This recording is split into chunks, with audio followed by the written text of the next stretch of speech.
Hi. Are you looking for ways to get those ideas out of your head and into your quilt? Well, let's talk about how to make that quilt.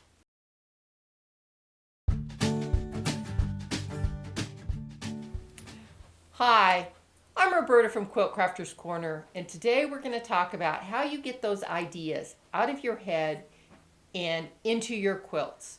So let's get started on what I do in order to accomplish this.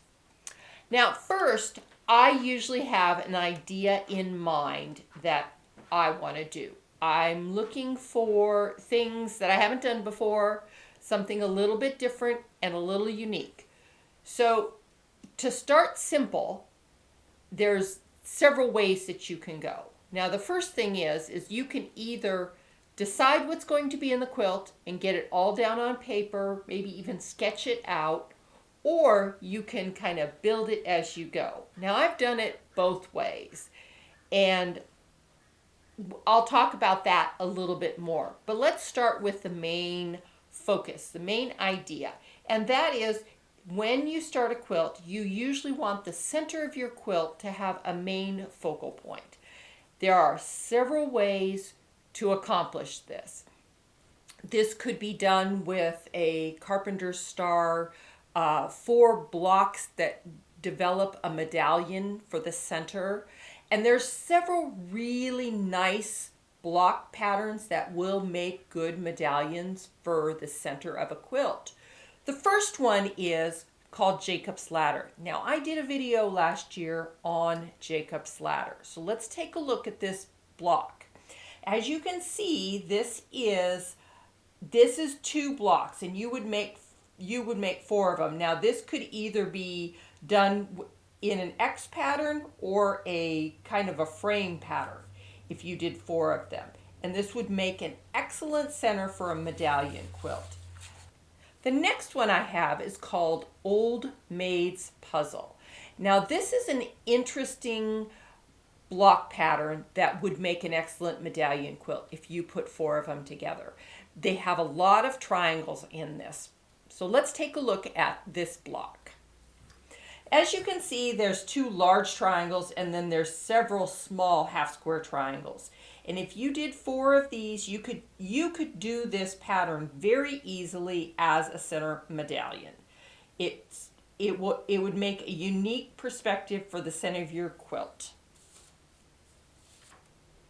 The next block I have for you is called Wild Duck. Now, I really like the way this one turned out, and it would make an excellent medallion quilt also. 4 of them together in the center of a quilt would look absolutely beautiful. Let's take a look at Wild Duck. Now, as you can see, you've got these yellow triangles that are kind of pointing out to the outside. And in the center, you would have a square and a square pattern. And this could make a really nice, a very, very pretty center medallion. And the last block that I have for you as a center medallion is called Sawtooth Square. And this is a really nice way of putting together a medallion quilt that you start in the center with. So let's take a look at it. And as you can see, it's got a nice large center square, and it would have 4 points and then these nice sawtooths all the way around. This would make an excellent medallion quilt. So now that you've kind of get an idea of what a medallion quilt is and where you would start with ideas like that, let's talk about some ideas that you might have that aren't actually very traditional. Let's take a look at the wolf quilt that I made last year. Now, as you can see, the center started with a panel of 23 by 23 fabric. And once I got the idea, let's just start building around this panel, did I get the idea for the wolf quilt. And first I started with the 9 patches in the 4 corners and at the midpoint and the center points, and then built a border around it. Then once I got that done, I had it on my design wall. I always have a design wall close to me so that I can put things up and take a look at them and start to develop ideas in my head what would look good with them. And sometimes I'll lay fabric up here next to what I'm working on just to get a good idea of what will work and what won't work. Sometimes I'm a very visual person, so I like to see what's available to go next to what I have. So the wolf quilt was really started with that center panel and then the borders, and then I had these three squares, and I really liked these three squares because they matched the blues in them, and the white in them really went well with the wolf pattern. So I started playing with them. First I had the white diagonals going up and down. I had two on the bottom and one on the top. I just really started to play around with these different elements, and I, looked at it. I watched it. From far away. Make sure when you've got something that you're working on a design wall, if you get up too close and personal with the fabric, it loses the visual effect. Put it on a wall and step back, and I mean step back 10 feet as far as you can, just to get an idea of what that's going to look like. It's a lot like art. You can appreciate art close up, but you can also appreciate art from far away. So that is just some of the things that I do in order to get my quilts to start to work.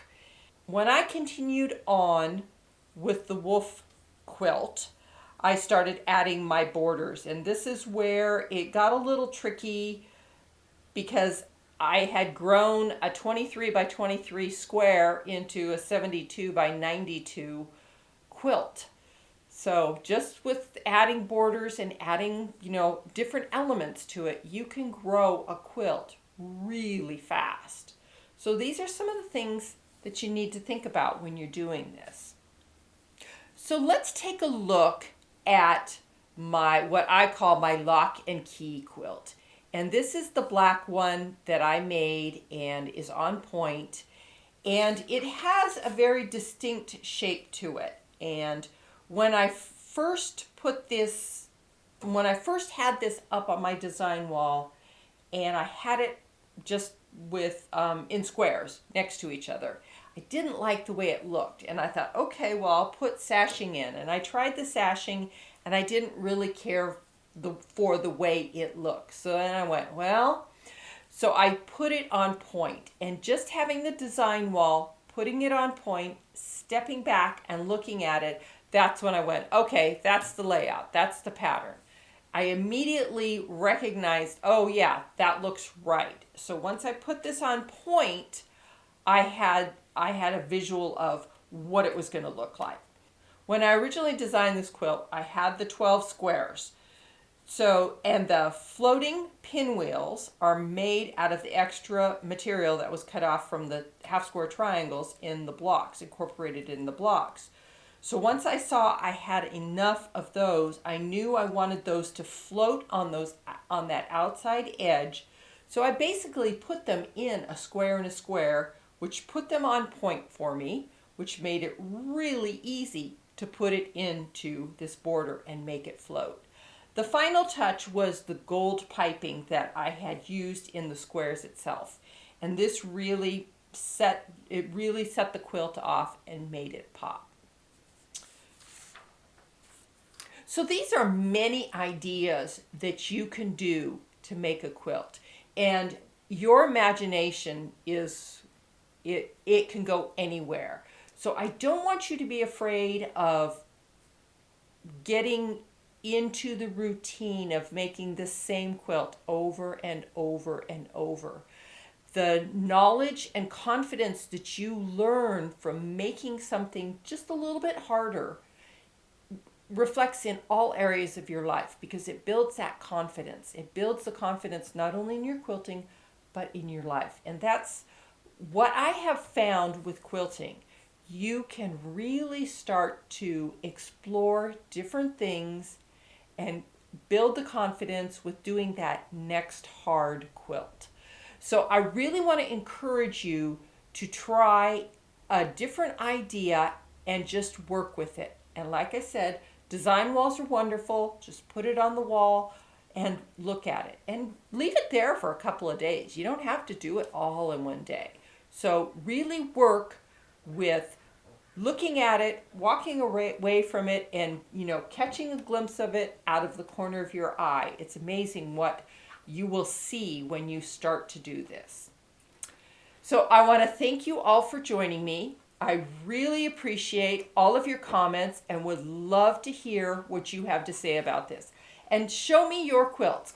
I have a Facebook page, and we also have a group called Quilters Swarm if you'd like to come join us. And by the way, if you haven't subscribed, please subscribe. Until next time, we'll see you then.